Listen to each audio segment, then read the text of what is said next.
Nós vamos estar considerando hoje aqui juntos, amados, a que é considerada a parábola mais complexa de todas as que Jesus compartilhou. Numa numeração que eu tinha lido recentemente, são 44 parábolas do Novo Testamento. Então, dentre estas, nós que fomos tremendamente abençoados nas últimas mensagens, no capítulo 15, com parábolas que são muito claras, são muito vibrantes, dois pares de histórias, a ovelha perdida e a moeda perdida, o pastor que encontra a ovelha e dá uma festa para os amigos e vizinhos, e a mulher que acha a moeda, a dracma, perdida e rola a festa para as amigas e vizinhas. Domingo passado nós vimos o outro par de parábolas, que são os dois filhos perdidos. Assim como no primeiro par, é que a ovelha se perde no campo, no deserto, e a moeda se perde dentro de casa, no outro par é a mesma coisa também. Um filho se perde fora de casa, numa terra longínqua, e outro filho se perde dentro de casa. Nunca se sentiu filho. Nunca se sentiu parte daquilo que vivia. Me parece que o Senhor Jesus, esse é o meu veio aqui de interpretação, nessa parábola que é exclusiva de Lucas. Você não vai encontrar em nenhum outro evangelho.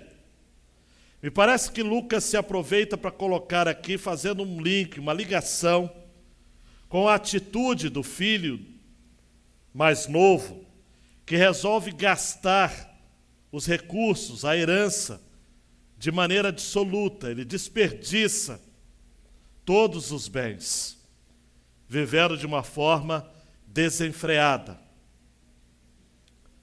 Lucas, então, aproveita essa relação de alguém que recebe tudo do pai e gasta de modo desenfreado, irresponsável, para colocar aqui esta parábola de Jesus, de um administrador ou de um gerente, que tanto quanto o filho mais novo, da parábola do capítulo 15, ele é desonesto.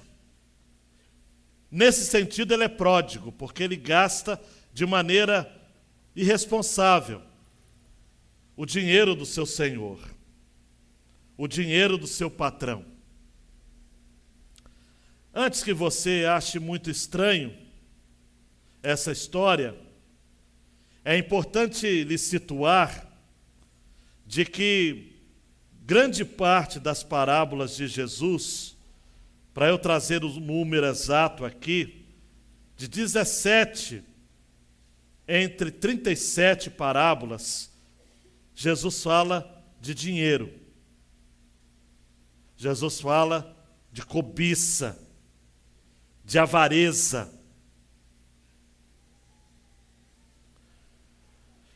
Jesus, em todo o tempo, levou os seus discípulos a uma séria reflexão de que segui-lo implicaria em renunciar às coisas deste mundo.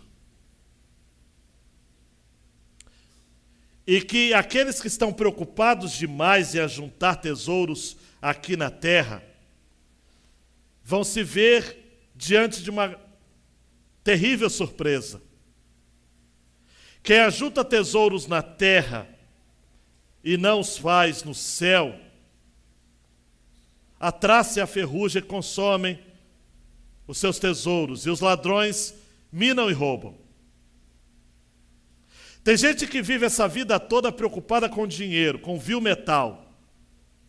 Tem gente que tem, e o Manel lembrou isso hoje na IBD, o dinheiro como seu senhor. Charles Swindoll tem um livro fantástico chamado acerca de como se deve viver a vida acima da mediocridade. O título do livro é esse, Como Viver Acima da Mediocridade. Nesse livro ele fala o seguinte, olha, correndo o risco de parecer terrivelmente simplista em minha análise, a cobiça pode ser rastreada nas Escrituras. Até aquele dia que nossos primeiros pais, Adão e Eva, pecaram no jardim do Éden. Pecaram por quê? Por cobiça. Quando desviaram a atenção do Deus vivo, dirigindo-se a si mesmos, a cobiça penetrou, poluiu a corrente sanguínea humana. Como se queira controlá-la, é inevitável a luta. É inevitável lutarmos contra a cobiça. A batalha é sua, a batalha é minha. É uma guerra sem sangue derramado, mas é uma guerra incessante. Jesus sabia, amados, de que o dinheiro, as coisas materiais, e é claro que quando Jesus fala de dinheiro, ele fala de bens, de propriedade privada. As coisas materiais costumam exercer um terrível, tremendo domínio sobre a humanidade. Por isso Jesus está sempre dizendo que a gente tem que guardar o nosso coração. Jesus está aqui na sua caminhada para Jerusalém e ele está preparando seus discípulos para o clímax da sua missão, que é a cruz. Jesus quer deixar muito claro de que seus discípulos e as suas discípulas estivessem liberados e liberadas dos desperdícios dessa vida. Esta parábola é uma parábola sobre a esperteza de quem fez de tudo para sobreviver.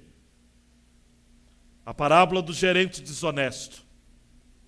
E depois, na segunda porção, há uma poesia em que o próprio Jesus enaltece a fidelidade de quem declara cultuar apenas ao Senhor e não ao dinheiro.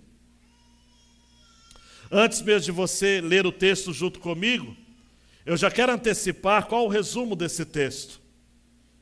É a verdade de que o nosso destino eterno é definido a partir dessa escolha. Ou você serve a Deus, ou você serve ao dinheiro. Não tem como. Deus ou dinheiro. A quem você vai servir? Vamos ao texto. Jesus disse também aos seus discípulos, só para abrir um parênteses, eu não quero delongar a minha introdução, mas a parábola com os dois pares de histórias, Jesus contou quando os escribas e fariseus se aproximaram dele, falando que ele andava com pecadores. Foram histórias contadas para o povão. Agora Jesus fala aos seus discípulos. Existem verdades, amados, no Evangelho que Jesus não contava para a galera no geral. Jesus só contava para os seus discípulos. Quem tem ouvidos para ouvir, ouça então. Certo homem rico tinha um administrador. Um dia ele recebeu uma denúncia de que esse administrador estava desperdiçando os bens dele. Então, chamando-o, lhe disse: que é isto que ouço a seu respeito? Presta contas da sua administração, porque você não pode mais ser meu discípulo, meu administrador. O administrador então se pôs a pensar: uau, que farei? Agora que estou sendo demitido pelo meu patrão. Trabalhar na terra não posso. De mendigar tenho vergonha. Já sei o que vou fazer, para que quando for demitido as pessoas me recebam em suas casas. Tendo chamado cada um dos devedores do seu patrão, perguntou ao primeiro: Quanto você deve ao meu patrão? Ele respondeu, 100 barris de azeite. Então o administrador disse, pegue a sua conta, sente-se depressa e escreva 50. Espertinho, né? Depois perguntou a outro, e você quanto deve? Ele respondeu, 100 sacos de trigo. O administrador lhe disse, pega a sua conta e escreva 80. E o patrão elogiou o administrador infiel por sua esperteza. Não é pelo seu caráter, mas pela sua esperteza. Porque os filhos do mundo são mais espertos na sua própria geração do que os filhos da luz. E eu recomendo a vocês, usem a riqueza injusta para fazer amigos, para que quando a riqueza faltar, vocês sejam recebidos nos tabernáculos eternos. Quem é fiel no pouco, também é fiel no muito. Quem é injusto no pouco, também é injusto no muito. Porque se vocês não forem fiéis na aplicação da riqueza injusta, quem lhes confiará a verdadeira riqueza? Se vocês não são fiéis na aplicação do que é dos outros, quem lhes dará o que é de vocês? Nenhum servo poderá servir a 2 senhores. Eu não sei se você está pensando que pode, que é possível. Ninguém pode servir a 2 senhores, porque irá odiar um e amar o outro, ou irá se dedicar a um e desprezar o outro. Vocês não podem servir a Deus e as riquezas. Se essa é a parábola mais complexa da Bíblia, se você não prestar muita atenção, você não vai entender. O foco desse texto, João Marcos muito bem, é esse. O nosso destino eterno será definido a partir dessa escolha. Deus ou dinheiro? Há uma parábola, versos 1 a 8, o gerente desonesto. E aí nós vamos ver nesse ponto 1, como que fiéis podem aprender com um homem infiel. Na segunda parte nós vamos ver o princípio, um poema e um princípio. Quem serve a Deus não pode servir ao dinheiro. Eu até posso dizer o contrário, funciona também, né? Quem serve ao dinheiro jamais poderá servir a Deus. Estão comigo? Vamos lá, João. Nós, pecadores, somos como esse gerente desonesto. Ele trabalhava para um certo homem rico, que, olhe para mim, era um senhor dono de terras, um latifundiário, que obviamente administrava várias terras que eram arrendadas. Quem morava nessas terras, quem cultivava essas terras, eram arrendatários. Todo mês, eles tinham que separar uma parte que era para o proprietário das terras, o latifundiário, o senhor rico. Todo latifundiário vive, ou melhor, todo arrendatário ou arredontário, aquele que arrendatário, vive endividado, porque sempre está devendo ao latifundiário, ao dono da terra. Esse mordomo, esse servo, esse gerente, esse administrador, ele tinha carta branca pelo seu senhor. Mas, dizem as más línguas, e más línguas até nesse tempo já existia, que muitos administradores cobravam determinados valores dos arrendatários, eu vou falar até o final, uma hora sai, né? Dos arrendatários, uma parte além, uma comissãozinha. Entende o que é isso? Eu faço uma vista grossa aqui e você me dá, quem sabe, uns 10%, uns 15%, uns 20%, uns 30%. O texto nos fala de que esse administrador foi denunciado. Ele estava ganhando parte daquilo que pertencia ao seu senhor. Ele era um administrador desonesto. Ele era alguém que, como filho pródigo, filho mais novo, desperdiçava não seus bens, mas os bens do seu senhor. Nisso, a pessoa, amados, qualquer semelhança com os nossos dias não é mera coincidência. A pessoa pode agir de maneira desonesta por 1 ano, 10 anos, 15 anos, 20 anos, 30 anos, mas um dia a máscara cai.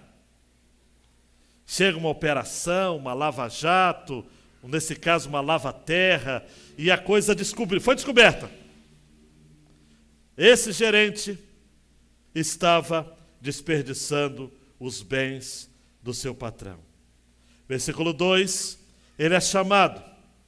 E o patrão diz, olha, presta contas da sua administração, porque você não pode mais ser o meu administrador. Em outras palavras, esse latifundiário chamou o seu administrador e disse o seguinte, traga o meu livro de contas. A Revista Corrigida traduziu assim, presta contas da tua mordomia, porque já não poderás ser mais meu mordomo. Kenneth Bailey, amados, que é um estudioso do contexto oriental, no seu livro que é clássico, Parábolas de Lucas, ele diz assim, pensa comigo no contexto. Vamos aqui como que reescrever, repintar o contexto. Esta parábola fala de uma propriedade rural, que tem um administrador com autoridade para executar os negócios da propriedade. Esses devedores todos aqui eram arrendatários, homens que haviam concordado em pagar uma taxa fixa de produtos pelo aluguel. Quase sempre era um aluguel pago anualmente.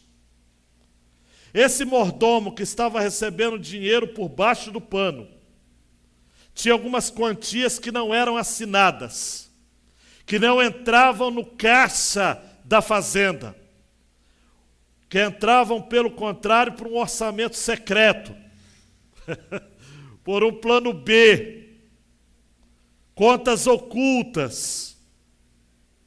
Era um oficial assalariado, recebia uma comissão específica do proprietário por cada contrato que ele fechava.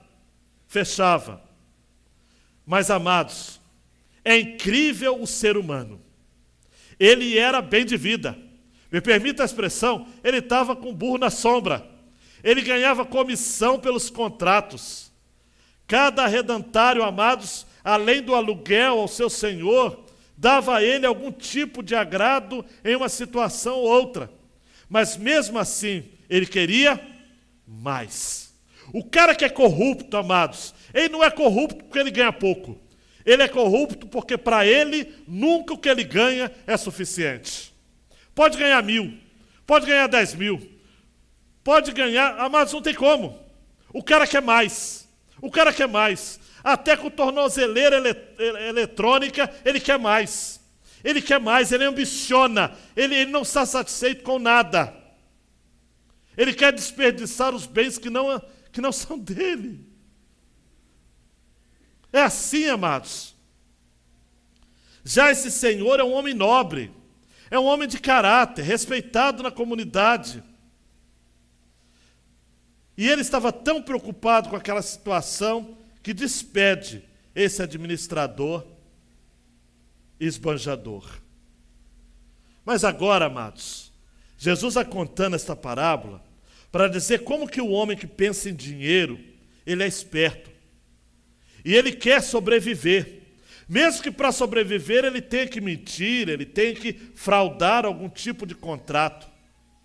Ele procura os devedores do seu antigo patrão. Lembrando que ele estava para ser demitido, mas ele não havia sido demitido ainda. E ele oferece então o seguinte: gente, quanto você deve? Eu devo 100. Coloca aí 50. Toma aí um abono de 50%. E você quanto deve? Não, eu devo 100 sacos de trigo. Coloca aí 80. Ganha um abono aí de 20%. Isso tudo, versículo 4, porque o pensamento deste homem era o seguinte: já que eu vou ser demitido, o que eu vou fazer? Trabalhar na terra não posso, de mendigar eu tenho vergonha. Já sei, versículo 4. Eu vou agradar as pessoas, eu vou agradar os arredantários do meu patrão, aqueles que têm esse cuidado com ele, essas dívidas com ele, para que eles me tenham bem, porque assim eu vou ter um lugar para ficar quando eu for demitido. Quando eu for demitido, as pessoas vão me receber em suas casas. No versículo 8, e esse é um dos pontos assim mais complexos dessa parábola, que tem feito até ao longo da história que muitos intérpretes se percam, o patrão elogiou o administrador infiel.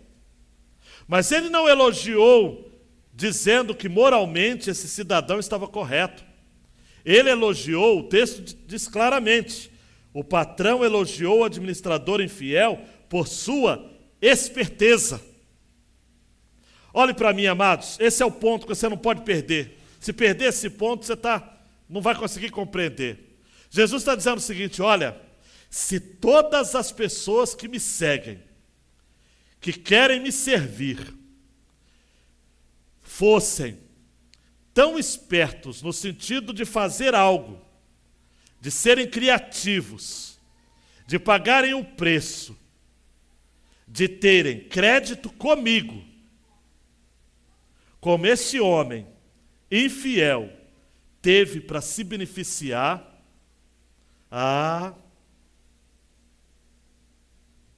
meu reino estaria muito bem servido.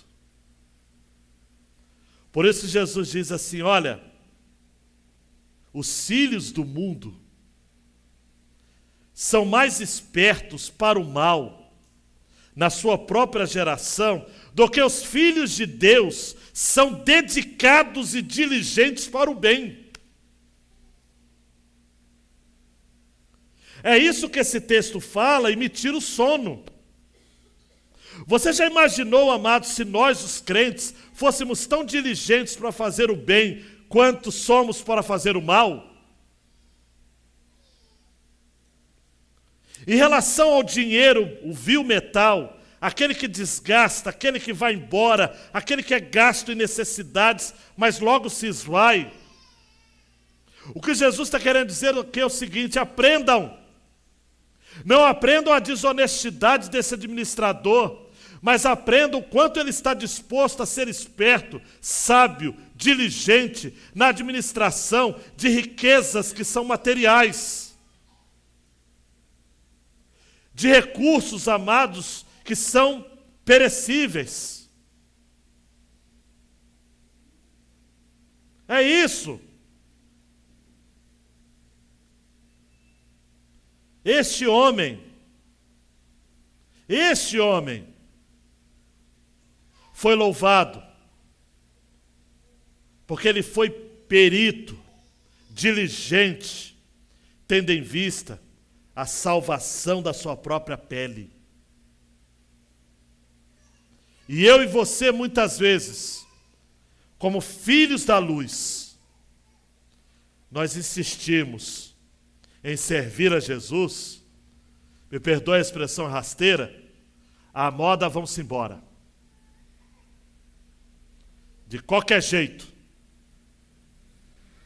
sem qualquer tipo de diligência. Os filhos das trevas, amados, são mais prudentes, são mais dedicados do que os filhos da luz. Quanto desprezo, amados. Eu não quero desabafar nessa mensagem, mas quanto pouco caso com as coisas de Deus os crentes têm tido. Em relação ao dinheiro, o investimento na obra, quão mesquinhos muitos dos crentes são. Em relação à dedicação aos programas da igreja, às palavras empenhadas, às promessas que são feitas, quanta gente mentirosa. Não é à toa que A.W. Tozer vai dizer que a hora que os cristãos mais mentem é na hora do louvor. Quanto que a gente canta, quanto que a gente se entrega, mas é pura mentira. É pura balela. Essa história é muito tocante para nós. Mas aí Jesus, no versículo 2, encerra a parábola, e eu gosto de pensar que agora ele vai para o poema. E ele vai na mesma toada. O versículo 9 é um dos versículos, esse sim, eu julgo que seja o versículo mais complexo da Bíblia. Não é nem das parábolas, mas da Bíblia. Eu recomendo a vocês, usem a riqueza injusta para fazer amigos, para que quando a riqueza faltar, vocês sejam recebidos nos tabernáculos eternos. Uau! Eu li, reli, treli, vi várias versões. Não é fácil, não. A revista atualizada diz assim: eu vos recomendo, das riquezas de origem iníqua, fazei amigos, para que quando aquelas vos saltarem, esses amigos vos recebam nos tabernáculos eternos. Falei, pronto, não ajudou não. Aí eu fui na NVI. Por isso eu lhes digo, usem a riqueza deste mundo ímpio para ganhar amigos, de forma que quando ela acabar, estes os recebam nas moradas eternas. Está começando a clarear. A fala de Jesus parece sugerir que nós devemos ser tão espertos quanto o administrador desonesto. Mas, na verdade, aqui é uma coisa complexa, mas extremamente profunda. O que Jesus está querendo dizer é o seguinte, vem cá. Riqueza injusta é aquela que a gente ganha debaixo desse sol. Usem o dinheiro que vocês recebem para fazer o bem ao próximo. Naquilo que vocês recebam, convertam esse dinheiro para Deus. Atendam os menos favorecidos, porque Provérbios 19, 17 diz: quem se compadece do pobre, empresta ao Senhor, e este lhe retribuirá o benefício. Davi Murk vai dizer: o homem de Deus já tem a carteira convertida. Então ele usa esse dinheiro e os bens que possui, mas deixando claro que eles não são, ou o dinheiro não é senhor de sua vida. E como é que você demonstra, preste atenção, como é que você demonstra que o dinheiro não é o senhor da sua vida? Como? Sendo generoso. Tendo uma vida desprendida. A ideia aqui, Kelly, João, Erivelto, não é que a gente ganha e solta o dinheiro. Igual quando eu conheci a Débora, e ela sempre fala que o que assustava era isso, né? Porque eu não administrava dinheiro, nem olhava. Está pagando? Toma, toma, toma. Tive que aprender. A questão não é não administrar. Preste atenção. A questão é não deixar o dinheiro ser seu senhor. É você não cultuá-lo. Quem é de Deus, amados, não se apega a esta vida. É generoso. E aí Jesus vai falar algo aqui que é complexo, é profundo. E eu vou perder noites de sono e não vou conseguir entender. Mas é verdade. Usem a riqueza injusta para fazer amigos, isto é, para fazer o bem, para que quando a riqueza faltar, vocês sejam recebidos nos tabernáculos eternos. Para que Deus lá no céu diga o seguinte: no pouco foste fiel, no muito te colocarei. Entra no gozo do seu Senhor, porque eu tive fome e me deste de comer, tive sede e me deste de beber, estive nu e me vestistes, estive desamparado e você me acolheu, estive preso e você foi me visitar. O que Jesus está nos ensinando, e ele falou no sermão escatológico de Mateus, e em outros textos temos também, essa verdade, amados, é de que o evangelho, o discipulado, seguir a Jesus, a vida cristã, é o mesmo que usar as riquezas deste mundo para fazer o bem, sem olhar a quem, como diz o ditado popular. Por quê? Porque quando usamos as riquezas mundanas com o propósito de fazer o bem ao próximo, nós abrimos mão da avareza. Nós demonstramos compromisso e fidelidade com o reino de Deus. E aí que Jesus vai prosseguir no versículo 10 dizendo: porque quem é fiel no pouco, também é fiel no muito. Quem é injusto no pouco, também é injusto no mundo. Se vocês não forem fiéis na aplicação da riqueza injusta, quem lhes confiará a verdadeira riqueza? Se vocês não são fiéis na aplicação do que é dos outros, quem lhes dará o que é de vocês? Jesus está dizendo aqui o seguinte: olha, quem é fiel no pouco, nas riquezas mundanas, no seu salário, é fiel também no muito, nas riquezas do reino de Deus. O sábio Salomão disse certa feita de que a gente que se faz pobre tendo grande riqueza, e quem é rico, mesmo num contexto de grande pobreza. Aos Eclesiastes, Salomão vai estar dizendo que doce é o sono do trabalhador, quer coma muito ou pouco, mas a saciedade do rico não deixa dormir. O rico, é tão saciado, que ele não consegue nem dormir. Fala, caramba, eu tenho tudo. Tem gente, amados, que é tão pobre que só tem dinheiro. Só tem dinheiro. Nós precisamos colocar as riquezas, preste atenção, e talvez você nesta noite esteja dizendo: pastor, que bom, essa mensagem não é para mim porque eu não tenho dinheiro. Mas, o avarento não precisa ganhar muito não, gente. Você pode ser avarento com R$1. R$1 você pode ser avarento. A ideia é colocar a riqueza no lugar certo. A riqueza, ou o dinheiro, preste atenção, é um ótimo servo, mas é um péssimo senhor. Em Mateus 10:16, Jesus nos orienta a sermos simples como as pombas e prudentes como as serpentes. Eu concordo com alguns comentaristas que vão dizer que essa mensagem, esse texto, é uma introdução à parábola do rico e do Lázaro, que Jesus vai contar mais tarde e nós vamos trabalhar em alguns domingos seguintes. O rico tinha tudo nesse mundo. Vestia de linho finíssimo, comia do bom e do melhor. Mas Jesus conta a história e não fala nem o nome dele. Mas o pobre, que comia das migalhas que caíam da mesa do rico, Jesus dá um nome a esse pobre. O nome dele é Lázaro. Você sabe o que significa? Vou até fazer um spoiler aqui da mensagem. O nome Lázaro? Aquele a quem Deus ajuda. E isso me ensina uma coisa muito séria. O rico se basta. Acha que não precisa de ajuda de ninguém. O pobre, Deus sempre ajuda.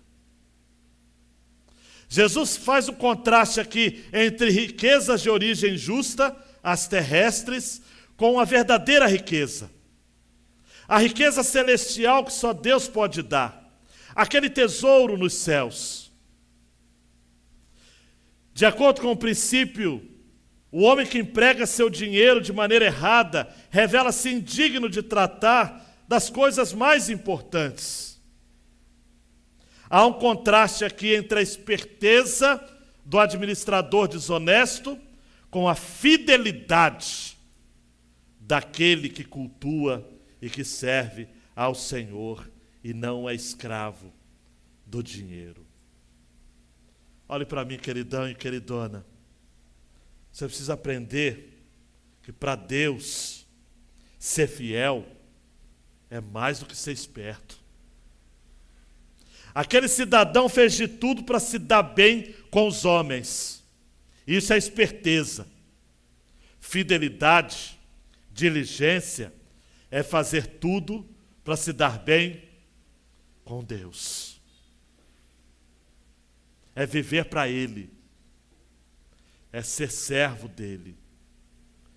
E aí, para terminar, Jesus diz, no versículo 13, nenhum servo pode servir a dois senhores, porque irá odiar um e amar o outro, ou irá se dedicar a um e desprezar o outro. Vocês não podem servir a Deus e a riqueza, ou Deus e a mamon. É interessante que a palavra servo aqui é escravo. Martin Lloyd Jones diz, não podemos amar duas coisas opostas ao mesmo tempo. O amor sempre tem um caráter exclusivista. O amor é sempre exigente. Sempre insiste naquilo que é absoluto. É sempre uma coisa ou outra. Tem que ser luz ou trevas. Ou seu olho é bom, ou seu olho é mau. Ou você serve a Deus, ou você serve as riquezas. Não tem como. Ah, pastor, mas como é que eu aplico isso na minha vida? João Marcos, dá 2 cliques aí, por favor. Primeiro, o uso consciente do dinheiro implica em não permitirmos que ele encontre o caminho do nosso coração. E aí eu vou liberar uma palavra para a sua vida, né? Tenha dinheiro, mas jamais deixe ele lhe ter. Você tem que ter dinheiro. Não é pecado ter dinheiro. Abraão era rico. José era rico. Moisés, tudo bem que ele era rico, depois deixou as riquezas do Egito para trás. Grandes homens e mulheres de Deus no passado. Jesus foi servido por mulheres ricas. Pessoas ricas seguiam a Jesus. O jovem rico chegou para Jesus e disse o seguinte, olha, bom mestre, que hei de fazer para ter a vida eterna? E Jesus chega para ele e fala, o quê? Por que você está me chamando? Bom. Só há um bom, que é Deus. O jovem rico, amados, ele possuía riquezas? Não, está lá em Lucas 18, 18 a 23. Por que ele sai triste? Diz o texto, porque ele era riquíssimo. Quando Jesus colocou o dedo na ferida dele, ele disse, o quê? Estou fora. Tenha dinheiro, mas não deixa ele lhe ter. Um comentarista chamado Leon Morris vai dizer o seguinte, o dinheiro do qual pensamos que somos donos não é realmente nosso. É sempre aquilo que temos da parte de Deus. Nós não somos mais do que mordomos, amados, administradores. Não sejamos como um mordomo desonesto, que desperdiçava os bens que não era dele. Essa parábola, amados, compartilhada primeiro, é um alerta para que nós não usemos de maneira desonesta, esperta, aquilo que não nos pertence. Até mesmo porque Você está careca de saber que nós não podemos levar conosco nada deste mundo quando a gente morre. Ninguém encosta um caminhão de mudança no cemitério. Ninguém. Paulo vai escrever uma das suas cartas dizendo isso. Nada trouxemos para este mundo e nada levaremos deste mundo. Dinheiro a gente tem que manusear corretamente. Porque se o manusearmos incorretamente, nós vamos estar dizendo que não estamos prontos para usar as riquezas que importam, as celestiais.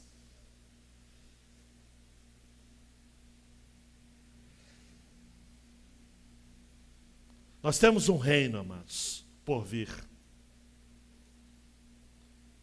Em Mateus 25, 34, Jesus vai dizer o rei, aos que estiverem à sua direita: venham benditos de meu Pai, venham herdar o reino que está preparado para vocês.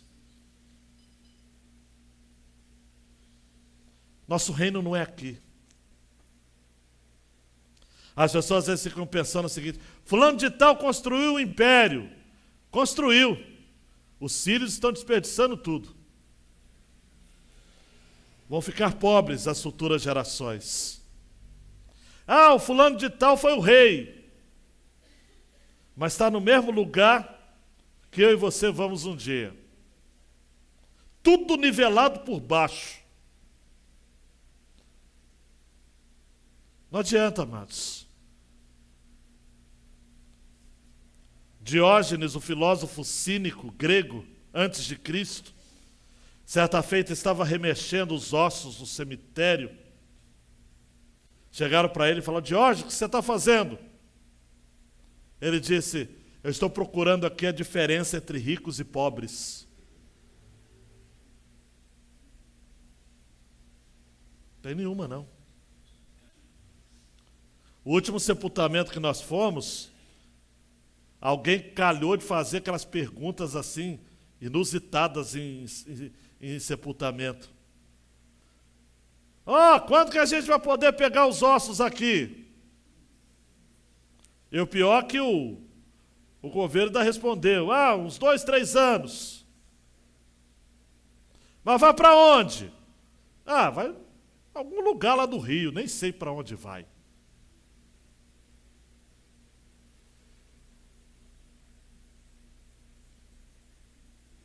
Aí quando a gente vai no cemitério, o pessoal coloca, né? Coloca o número da gaveta atrás aí, anota.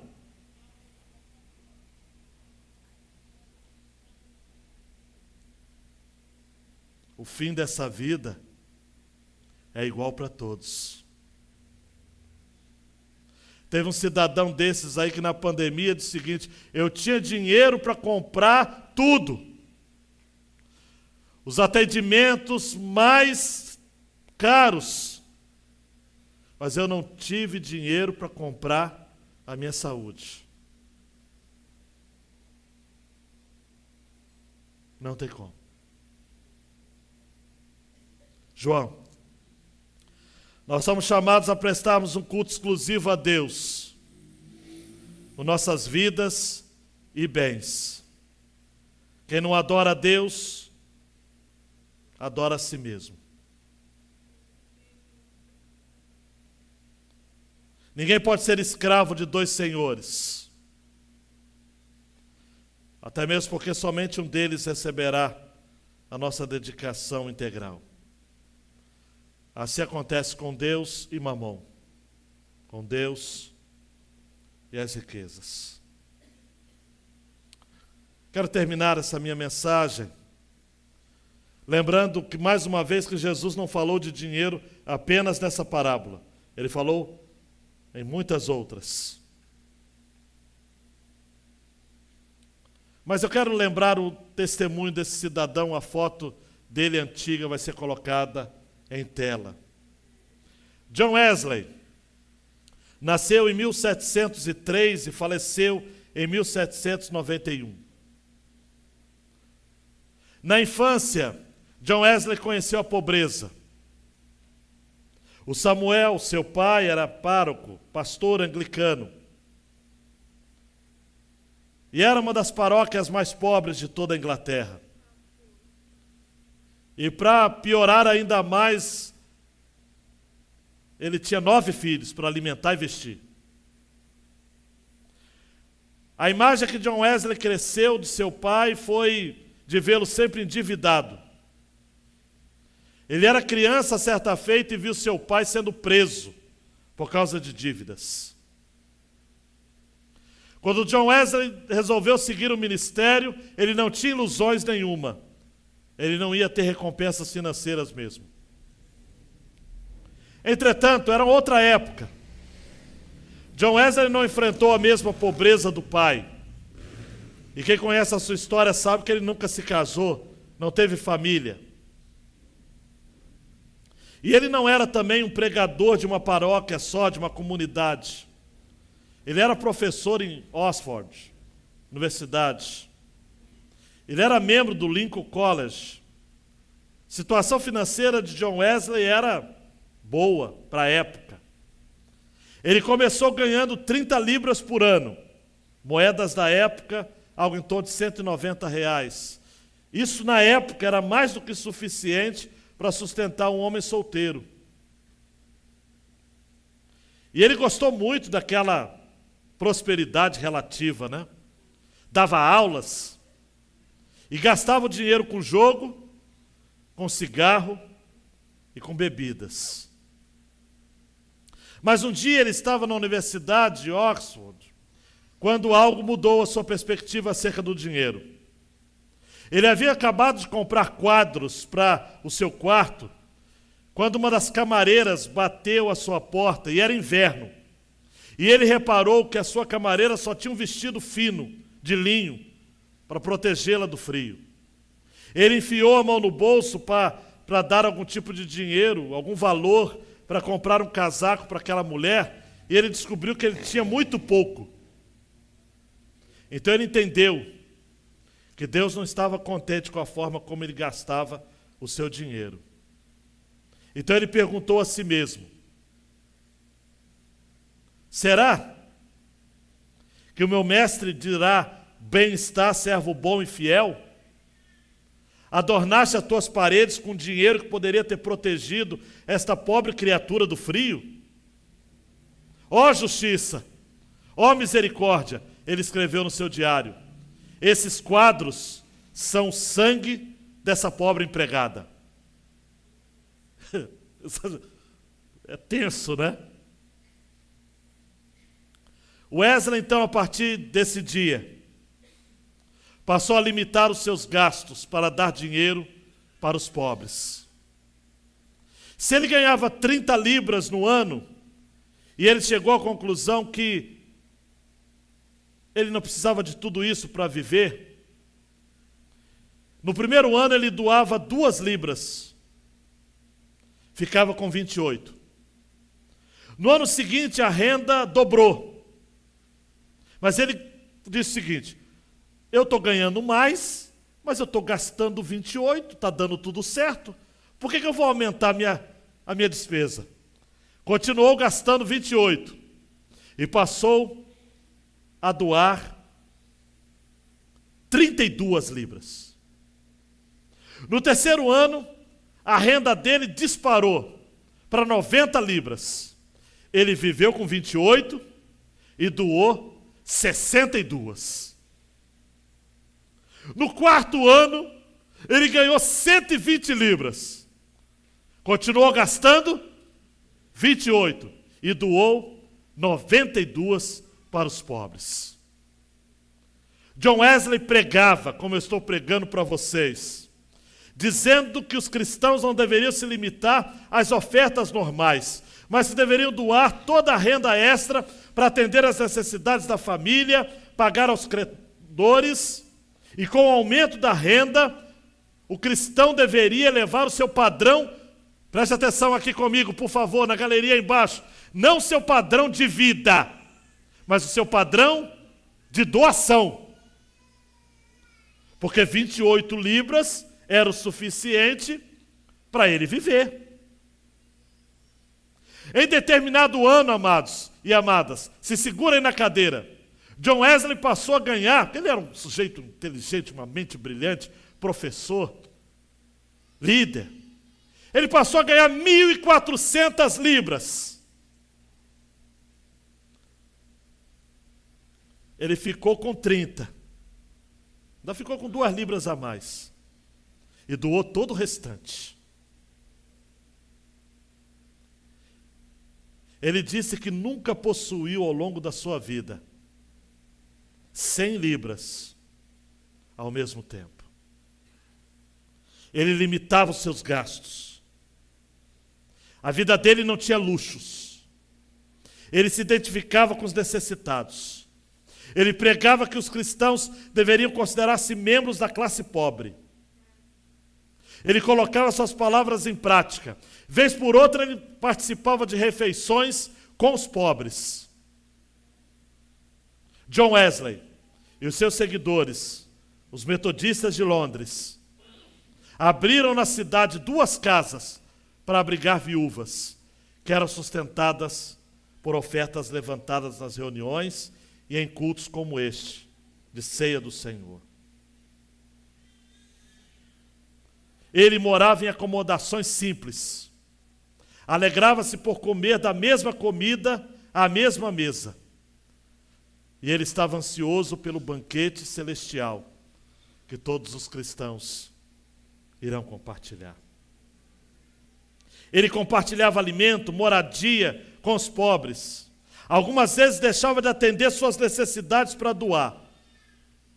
Gente, essa experiência de John Wesley, não estou dizendo que você tem que viver, mas durante 4 anos ele fez o seguinte: ele só se alimentou de batatas para poder poupar.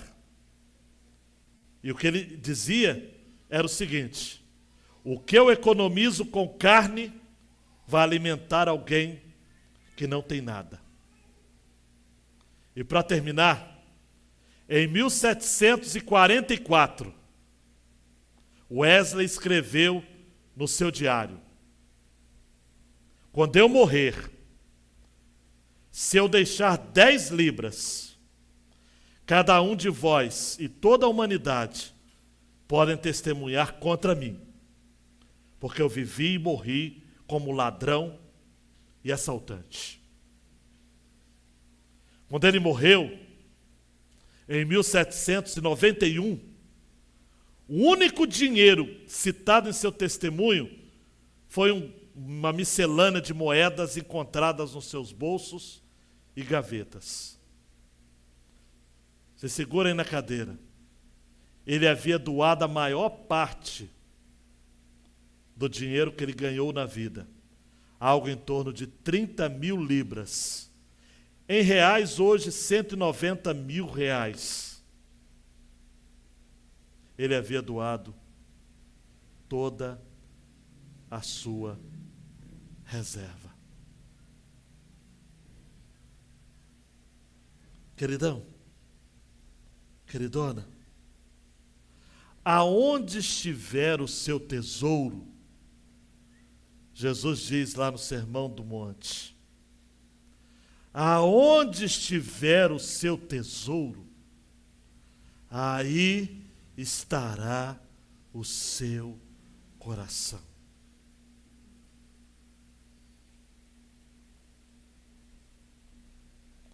Qual foi a última vez que você fez uma doação para uma causa social? Uma oferta missionária? Domingo que vem, não foi de propósito que eu fiz essa mensagem não, porque nós estamos seguindo a sequência. Por que não fazer dessa campanha de missões também uma forma, amados, do Senhor dizer o seguinte: eu jogo dinheiro fora com tanta besteira. Eu compro um lanche e deixo metade porque eu não gosto de maionese. Eu compro roupa que eu nunca uso. Eu tenho um par de sapatos que eu nunca uso. Comprei porque vi na loja, era bonito. Quando eu vi no meu pé, não combinou. E você vai guardando Para quê? Deus quer que você viva em função do outro. Quem doa, quem parte, quem reparte, fica sempre com a melhor parte. Quando você doa, quando você granjeia amigos, você, é que Jesus está dizendo, você guarda um lugar nos tabernáculos eternos. Coloque a mão no seu coração e diga que o dinheiro nunca encontre o caminho do meu coração. Que o dinheiro nunca me tenha. Que o dinheiro nunca me possua. Tem gente, amados e amadas, que não é dizimista na casa de Deus porque o dinheiro domina. Ele quer viver um padrão que não é dele. Ele quer ter uma televisão que o vizinho tem. Ele quer ter uma geladeira que viu o outro tendo. Eu não vou ficar para trás. Eu quero essa geladeira. Ah, meu Deus do céu. E compra a geladeira para pagar em 50 anos. Se endividando com juros que, pelo que os economistas comentam, os juros do Brasil são os mais altos de todo mundo. E você se torna escravo de Mamon. É que eu estou sem a carteira aqui, mas eu ia mostrar uma imagem de Mamon. Chama-se cartão de crédito. Sabendo usar, é uma bênção. Não sabendo usar, é perdição. É ruína. É queda na certa.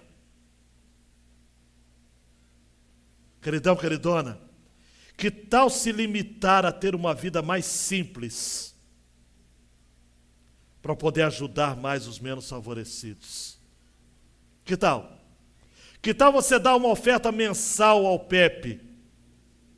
Dar uma cesta básica por mês para o atendimento a pessoas carentes? Nós te ajudamos nesse sentido. Deus tem lhe abençoado tanto. Faz uma estimativa de quanto você precisa ter para viver. E aumente mês a mês, não o seu padrão de vida, mas o seu padrão de doação.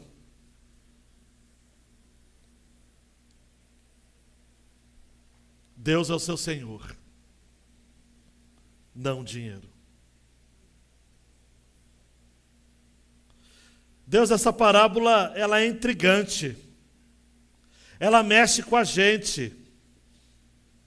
Ela fala de um administrador desonesto que foi esperto o suficiente para fazer com as riquezas deste mundo aquilo que nós, muitas vezes, filhos da luz, não fazemos em relação às riquezas celestiais. Jesus nos ensina que ao invés de imitarmos essa esperteza, essa ânsia por sobrevivência, precisamos ser fiéis no pouco. Precisamos ser fiéis entendendo que aquilo que o Senhor nos dá de recursos não é para nos orgulharmos, não é para contarmos vantagens. Como Salomão, eu quero fazer a mesma oração, e se meu povo aqui concordar, vai dizer amém. Senhor, eu não te peço nem a pobreza nem a riqueza. Eu não te peço a pobreza para que eu tenha que mendigar o pão, mas nem a riqueza para que eu me esqueça de ti. Me dá o suficiente para viver, para servir ao Senhor, com alegria, sem peso, sem lamento. Porque eu quero servir ao Senhor de modo inteiro, abnegado. Deus me ajuda, me ajuda. Que o dinheiro não encontre o caminho do meu coração. Que ele não me tenha. Que ele não me possua. Diga ao Senhor que eu não seja possuído por mamon. Eu não posso ser possuído por mamon. Eu quero servir a Deus. Eu quero ter prazer em me compadecer do pobre, em ajudar os órfãos e as viúvas, que é a religião verdadeira, como Tiago nos ensina no capítulo 1. E agora, nós vamos celebrar, nos lembrar daquele que mesmo sendo rico se fez pobre, andou com pobres, com pecadores, comeu com pecadores, recebeu pecadores. Nós queremos nos identificar com aquele rei humilde, que no domingo de Ramos, entra às portas de Jerusalém, montado num jumentinho emprestado. Não foi uma mula, como Salomão entrou, garbosa, mas um jumentinho, um rei servo, alguém que não considerou ser igual a Deus, coisa que deveria se apegar, mas humilhando, esvaziando-se a si mesmo, humilhou-se, assumiu a nossa forma, foi obediente até a morte, e morte de cruz. Deus, se existe alguém aqui envolvido em alguma negociata, em algum acordo, em algum conchavo, converta, Senhor, que cada um aqui viva do suor do seu trabalho, com o dinheiro que recebe, para ter um sono doce e tranquilo, que é o sono do trabalhador, quer coma muito ou quer coma pouco. Não queremos aquilo que não nos pertence, não queremos ganhar lucros exorbitantes, não queremos emprestar dinheiro a juros. Queremos ser simples como as pombas. Queremos aumentar o nosso padrão de doação e não o nosso padrão de vida. Ajuda-nos, Deus, nesse sentido, no nome de Jesus. Amém. Se levante, meu queridão e minha queridona. Continue em oração. Faça um voto diante do Senhor. É início de mês. Que tal separar em primeiro lugar aquilo que pertence ao Senhor? Não sendo negligente no seu dízimo, na sua oferta. Que tal passar pelas ruas e identificar alguém carente? Alguém dormindo no ponto de ônibus na frente da sua casa. Ou dormindo na sua calçada. Prepara um prato de comida que você está comendo. A comida que você está comendo, doa para quem precisa. Ensine os seus filhos a serem generosos. A quando comprarem um calçado novo, não é o calçado estragado, velho não, o calçado que dá para usar, mas ela já tem uma nova sandalinha, aí encontrar alguém para doar. Aqueles brinquedos que seu filho não brinca mais, que tal doar?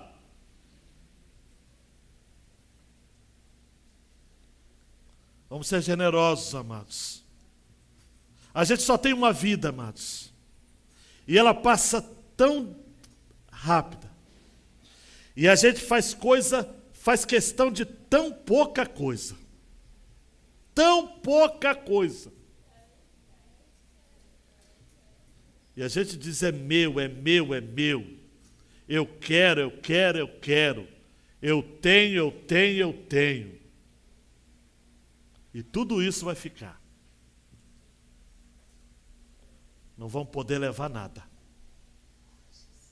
Agora, quando a gente reparte, quando a gente doa, quando a gente é generoso, a gente é igual a Jesus.